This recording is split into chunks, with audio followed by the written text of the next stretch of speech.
Today I'm going to be covering 10 of the most common upgrades that people regret installing and things they wish they would have done instead. Let's get started. Let's start with one of the most common mistakes that I see in new builds nowadays, and that's putting a fireplace as the main focal point when they build their house. If you've ever browsed Pinterest, watched HGTV, or even toured new homes, then you've probably already seen it. The fireplace goes right in the middle of the home and the TV goes directly above it. And at first glance, it seems like the perfect solution. Everything is centered, the room feels symmetrical, and it looks really clean in photos. The problem is that photos don't show what it's like to actually live with it. Think about the last time that you sat in the front row of a movie theater. How did it feel? You spent half the movie looking up.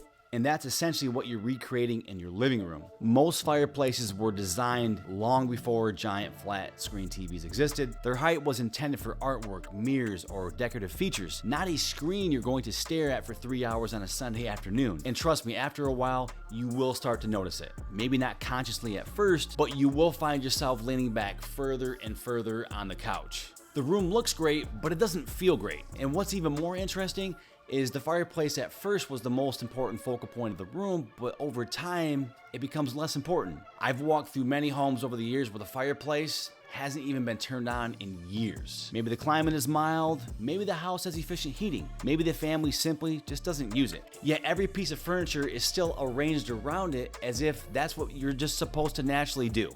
If your family spends every evening watching movies, sports, or Netflix, then the television is the primary focal point, whether you like to admit it or not. And there's nothing wrong with that. If you have enough wall space, consider placing the TV besides the fireplace. A perpendicular wall often works surprisingly well. Even an opposite wall can create a much more comfortable viewing experience. And if the fireplace is truly the star of the room, then let it be the star of the room. The biggest mistake is not putting a TV above the fireplace. The biggest mistake is designing a home around a fireplace that you may never use. There was a period of time on television where it felt like every single renovation that you saw just had to have a barn door installed. Farmhouse kitchens, primary bedrooms, bathrooms, laundry rooms. Anywhere there was a doorway, they were putting a barn door there. And honestly, I can understand why. They photograph beautifully, they add character, they become a design feature instead of just another door. The problem is television shows you how it looks, not how it functions. Because a barn door isn't really a door in the traditional sense. It slides across an opening instead of sealing inside a frame, which means that there's gaps on the top, the bottom, the sides, and those gaps create problems. There's no privacy, there's no sound barrier. I've talked with homeowners who loved their barn door the day it was installed and wanted it gone 6 months later.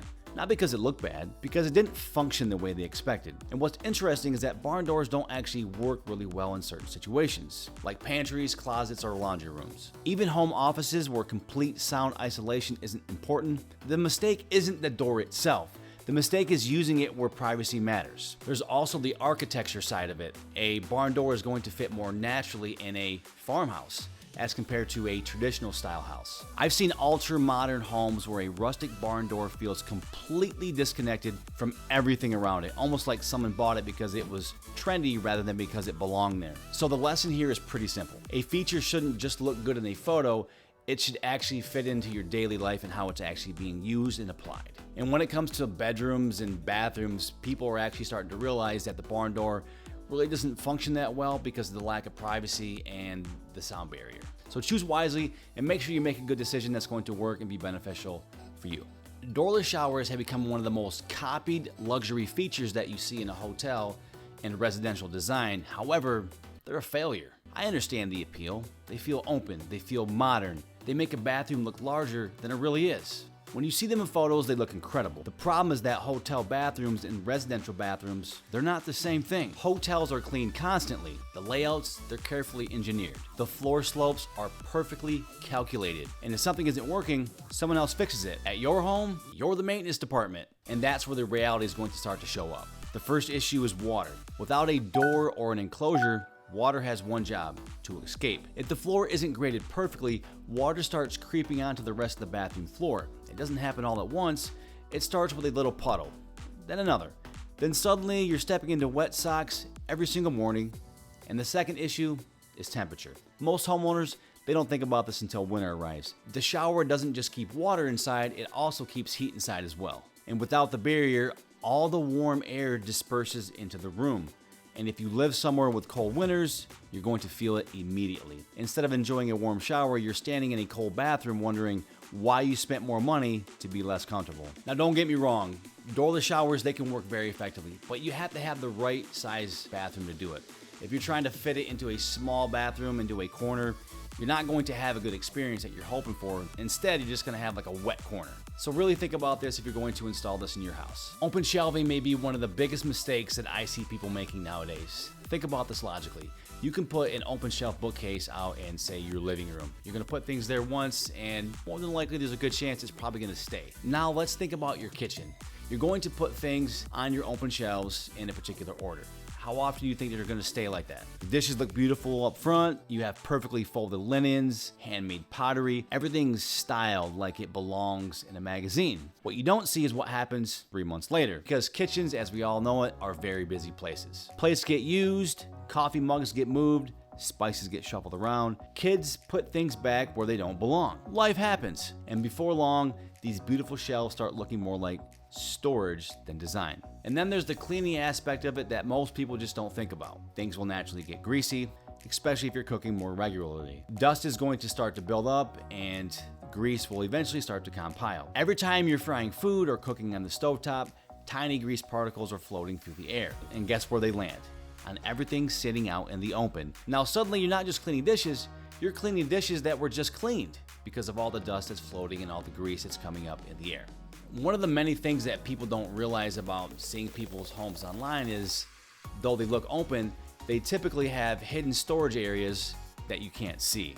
And this way the open shelves are not carrying all the load, the cabinets are. The shelves are just simply there for display. And that's a very different solution than relying on open shelving for everyday kitchen storage. If you love the look, use it strategically. Display a few beautiful pieces, add warmth and personality, but don't make open shelving responsible for holding everything that you own, because that usually is where the regret begins. So think through this thoroughly and make a good decision. Remember, simple, practical is usually the best solution. For years, open floor plans have been the dream. The more open it was, the bigger and better things felt. More natural light, better sight lines, a larger feeling space. And for some families, this was absolutely perfect. And it still is. The problem is that somewhere along the way, open floor plans stopped being an option and became the default. People started removing walls without really asking whether it matched the way they actually live. And after living in these spaces for a few years, many homeowners started noticing the trade-offs. Imagine someone's cooking dinner and someone else is trying to watch TV, and they're both conversating with different people at the same time. It can be distracting. Suddenly, everyone is sharing the same space. Noise travels everywhere, smells travel everywhere, distractions travel everywhere. Privacy becomes impossible. Walls do more than just divide rooms. They hold cabinets, shelving, built-ins, furniture. When you remove walls, you oftentimes remove a lot of storage that comes with it, which means clutter has few places to go, and clutter is the fastest way to make a large room open feel small. So what we're seeing now isn't necessarily returning to just the blocked off walls. What we're seeing now is just a combination of the both and using them more intentionally. Pot fillers may be one of the most convincing, luxurious upgrades of all time. You see, instead of carrying your pot of water from the sink to the stove, you just do it right there. Problem solved. At least that's what people thought. But then someone asked the question nobody considered during the renovation. What happens when the pot is full of boiling water? You still have to carry it back to the sink. Now suddenly you've just solved half the problem. Now to be fair, there are people who genuinely benefit from pot fillers. If you regularly cook batches of soup, pasta, or stock, there's definitely a convenience factor. I've spoken to many homeowners who were actually pretty excited about this upgrade during the building experience, but then over time, they quickly reversed their thought process and regretted it. Because a year later, they barely use it, the sink is only a few steps away, and what felt like a luxury feature became something simply they just stopped thinking about. And then on top of all that, there's the maintenance that we have to take into consideration. Most people just see the faucet. What they don't see is the plumbing hidden behind the wall. If a leak ever develops, you're potentially opening up drywall or removing backsplash material just to access it. The articulating arms also sit right next to your cooking surface, which means that they collect grease naturally. And grease means cleaning. So the lesson here isn't that pot fillers are bad. Just think through it thoroughly. Do they really make sense to save a few steps? Because buyers now are starting to think about this when they're buying homes, and they're looking at that as more of an expense, especially from the maintenance aspect, than the convenience aspect. This one actually surprises people. The square sinks. I know they look expensive and they feel more modern and it seems everyone is using them, but have you really thought through the practicalities of how these things actually function in real life settings? Though the appearance is great, they're modern, sleek, and have a very clean look to them, until it's time to clean them. Food particles collect in the corners, water pools near the edges, and coffee grounds seem determined to live there permanently. If you like the modern look, choose a sink with softer, rounded interior corners, because you're going to keep the same design, however, functionally it's going to work a lot better. And on top of that, make sure that you pick a sink that naturally gravitates towards the center of gravity. That way water can flow where it's supposed to instead of just collecting around the edges, because if you don't clean consistently, you're going to start to notice weeks and months down the road that it's going to look a lot dirtier than what it actually should be. This is one of those builder grade upgrades that has become normalized over a long period of time. However, if you think about it more thoroughly, it's actually a disaster. It's just a microwave with a hood range, and it's supposed to do two jobs. Unfortunately, it usually does both poorly. Proper placement of the microwave is key. Instead of putting it above your range to where whenever you cook on, say, like a gas stove, all the smoke comes up, and then naturally the hood vent that's under the microwave just pushes it out into the house, you should put it somewhere else. Because instead of having all that smoke just naturally deteriorate your microwave, if you put it somewhere where it's not being subjected to the smoke, it's going to naturally last longer. Because the only thing that should be above your range is a hood vent that properly distributes smoke outside of your house instead of evenly through your house. When we're planning kitchen renovations, this is one of those items that oftentimes gets left out, and we feel like it's really not that big of a deal until later on we realize that was actually a pretty big deal. As long as there's storage, who cares what's behind the door? That's exactly what most homeowners think. And then real life starts. You need a frying pan, so you open the cabinet, crouch down, move a few things out of the way, reach into the back, and hunt around until you find it. The next day it's a baking sheet. The day after it's a slow cooker. Then the cast iron pan. Then the mixing bowl that somehow migrated to the very back corner. It doesn't sound like a major problem because each individual moment only takes a few seconds. But when you repeat the process hundreds or even thousands of times over the years, it becomes one of those small daily frustrations that slowly wears on you. When you're 30 years old or 20 years old, crawling around a cabinet in the back isn't so much of a big deal. But wait until you're 50, 60, or 70 years old, then suddenly it's a big deal. When you have drawers inside your cabinets and you pull them out, they're going to bring everything to you. So instead of reaching into the darkness and hoping you find what you're looking for, you simply pull the drawer open and everything is right there. You can see it, you can access it, and you can organize it how you want. And perhaps most importantly, you don't have to bend nearly as much. The best upgrades aren't always the fanciest or the most luxurious. Oftentimes, they're just the most convenient. I'd be curious to know if you've made any of these mistakes, or maybe if you've experienced these in the past and have since changed them. Let me know by leaving a comment down below. I respond to all my comments, and I would love to hear what you have to say.